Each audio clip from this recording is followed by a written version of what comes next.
Hello everyone, so welcome to logic Pathshala. My name is Simani Chauhan और आज देखिए हम एक टॉपिक पर बात करने वाले हैं और ये टॉपिक क्या है, यूनेस्को ने रिकमेंड किया है जो ग्रेट बैरियर रीफ है उसे डेंजर लिस्ट में रखने का।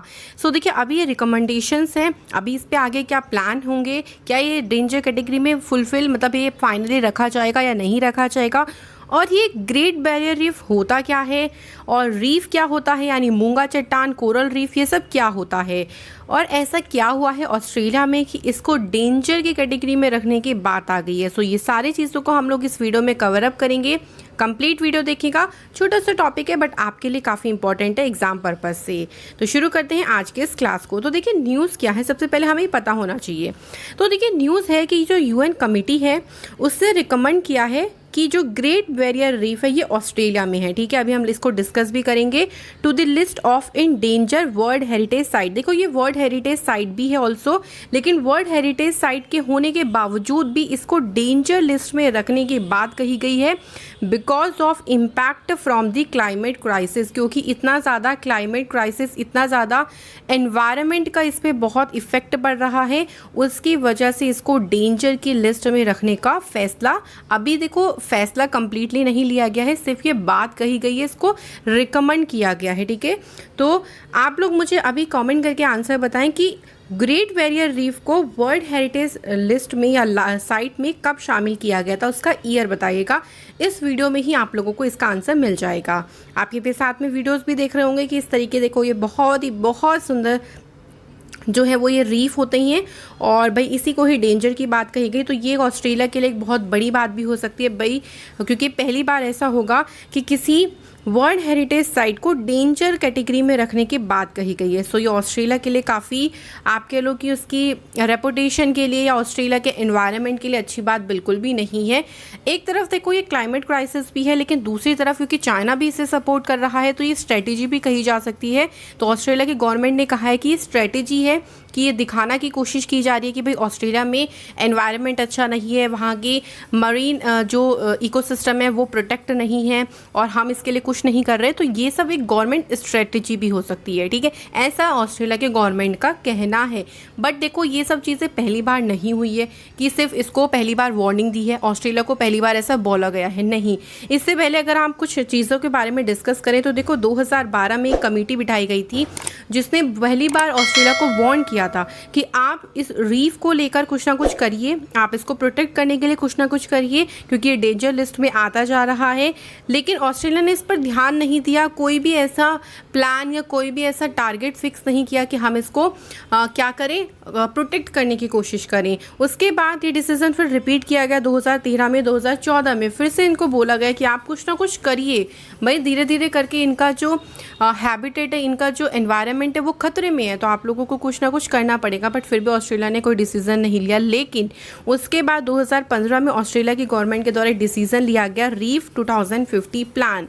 सो एटलीस्ट ऑस्ट्रेलिया कुछ लेके आई इस चीज़ के लिए कि हाँ भाई हमें अब इसको बचाने की कोशिश करनी चाहिए। भाई इतना ज़्यादा जो वहाँ पे ग्रेट बैरियर रीफ है, जब उन्होंने इसके बारे में देखा होगा तो उन्होंने ये सोचा कि ठीक है ये सारी चीज़ें बिल्कुल सही है, ये डेंजर की लिस्ट में आता जा रहा है तो हम इसको प्रोटेक्ट करेंगे। तो उसके लिए वो एक प्लान लेके आए। तो चलिए भाई 2050 का ये प्लान तो आ गया। उसके बाद क्या ये प्लान सक्सेसफुल रहा? तो देखिए इस कमेटी ने बोला कि हम आपको 2020 में देखेंगे कि आप किस तरीके का काम कर रहे हो, कैसे आप इसको प्रोटेक्ट कर रहे हो, इसके बारे में हम 2020 में बात करेंगे। लेकिन 2020 से पहले ही 2019 में Great Barrier Reef Marine Park Authority के द्वारा इसको poor to very poor category में डाल दिया। तो भैया ये बहुत बड़ी बात है ऑस्ट्रेलिया के लिए कि जो चीज़ आप प्रोटेक्ट करने की कोशिश कर रहे हो उसको भी आप लोग प्रोटेक्ट नहीं कर पा रही हो। ठीक है, और वो भी किस में आ चुका है, वेरी पुअर की कैटेगरी में आ चुका है। तो ये बड़ी बात हो गई। उसके बाद अब देखो फाइनली ये डिसीज़न लिया गया है। ये डिसीज़न अभी लिया नहीं है कम्प्लीटली, बट इसके बारे में सोचा गया है क्योंकि फिर से ये जो ऑस्ट्रेलिया की चीज़ें हैं वो प्रोटेक्ट नहीं हो रही हैं।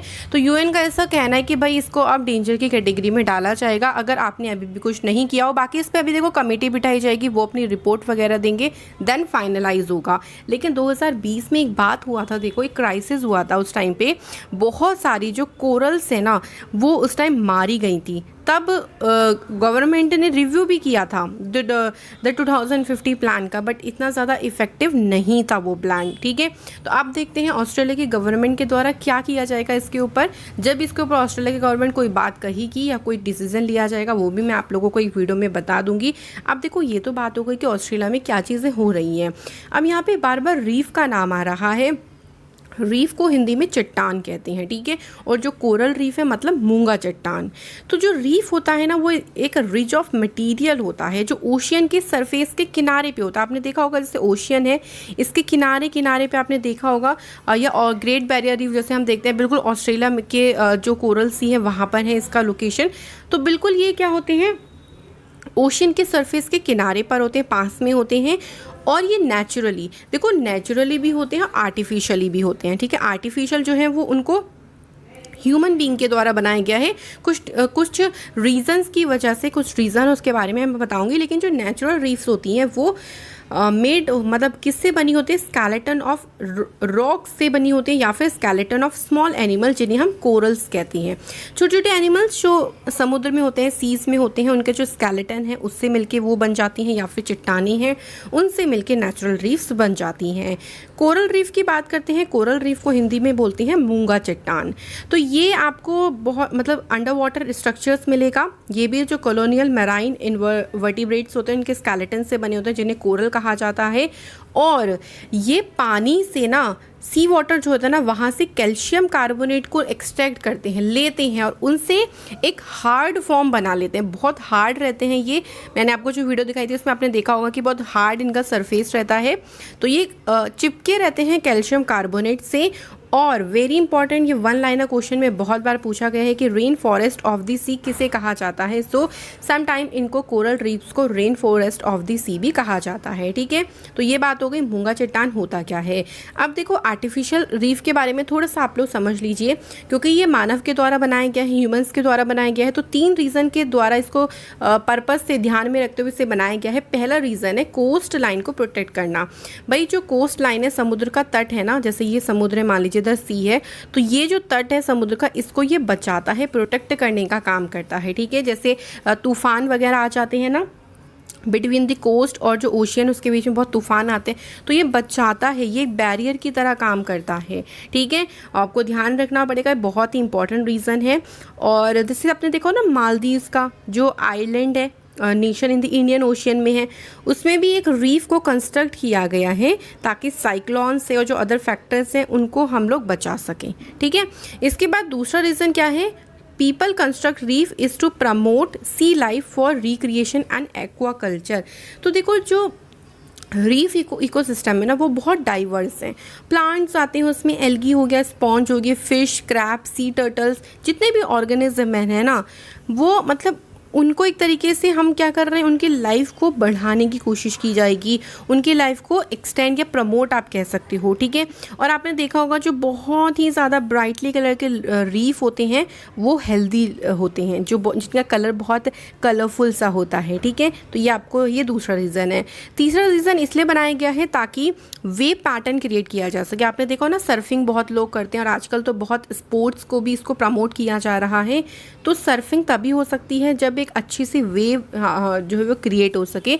तो बिल्डिंग रीफ इसलिए भी बनाई जाती हैं ताकि जो वेव पैटर्न है उसको क्रिएट किया जा सके। इंजीनियर्स ने इस पर एक्सपेरिमेंट भी किया विद रियल जो रीफ शेप्स हैं कि किस तरीके से हम सर्फिंग की कंडीशंस को और इम्प्रूव कर सकते हैं। ठीक है, तो ये 3 रीज़न है जिसके तहत आर्टिफिशियल जो रीफ्स है, कोरल्स है, उनको बनाया गया है। ठीक है, तो ये तो बात हो गई इसकी। अब आता है मेन ग्रेट बैरियर रीफ, जिसके ऊपर इतना ज़्यादा चर्चा चल रही है, जिसको डेंजर की कैटेगरी में रखा जा रहा है। इसके बारे में बात करते हैं क्योंकि ये वर्ल्ड की लार्जेस्ट कोरल रीफ सिस्टम है।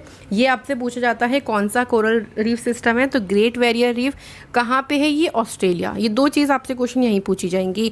अगर हम इसकी टोटल लंबाई की बात करें तो ऑलमोस्ट 2300 किलोमीटर इसकी टोटल लंबाई डिस्टेंस में फैला हुआ है। ये लोकेटेड है कोरल सी में, जो क्वींसलैंड है ना, वहाँ पे उसके कोस्ट पर है ये, ऑस्ट्रेलिया के क्वींसलैंड के कोस्ट पर। जो स्ट्रक्चर है रीफ का is composed of and built by a tiny organism जिसे हम कहते हैं कोरल पॉलिप्स। तो ये जो बना हुआ है ना, ये पूरा का पूरा सिस्टम, ये बहुत बड़ा जो फैला हुआ है, ये बहुत टाइनी छोटे छोटे से कोरल पॉलिप्स हैं, उनके ऑर्गेनिज्म से, ये टाइनी ऑर्गेनिज्म से बना हुआ है। और मैंने आपसे स्टार्टिंग में क्वेश्चन पूछा था ना, इसे वर्ल्ड हेरिटेज साइट में कब सिलेक्ट किया गया था, तो 1981। आई होप सो आपने यही आंसर किया होगा। ठीक है, एक बार इसकी लोकेशन देख लेते हैं। देखो इधर हमारे पास कौन सा सी है, देखो ये कोरल सी है, और यहाँ पे ये पूरा आप देख रहे हो ना, ये पूरा है ग्रेट बैरियर रीफ, जो कि सबसे बड़ी मूंगा चट्टान है। ध्यान रखिएगा, बहुत बार क्वेश्चन पूछा जाता है। अगर हम इसमें देखें तो देखो साउथ टू अगर हम नॉर्थ चलें तो आप देख सकते हो कि यहाँ 1% सिर्फ ये 1% डेड है, यहाँ पे 6% डेड है, यहाँ पे 67% डेड है, लेकिन यहाँ पे 26% डेड है। तो काफ़ी सारी जहाँ पे आप ये कह लो कि यहाँ पे जो कोरल्स हैं वो मर गई हैं। ठीक है, तो ये सारी चीज़ें हैं। आई होप सो ये सारे कॉन्सेप्ट आपको क्लियर हुए होंगे। एंड ये छोटी सी वीडियो थी, और इसके बारे में हम जैसे छोटे छोटे टॉपिक्स आते रहेंगे, डिस्कस करते रहेंगे। तो मैं आप लोगों से नेक्स्ट वीडियो में मिलूंगी इसी तरीके से छोटे टॉपिक के साथ। बस आप लोग लॉजिक पाठशाला को सपोर्ट करें, आगे बढ़ाने में मदद करें। Thank you so much for watching this video.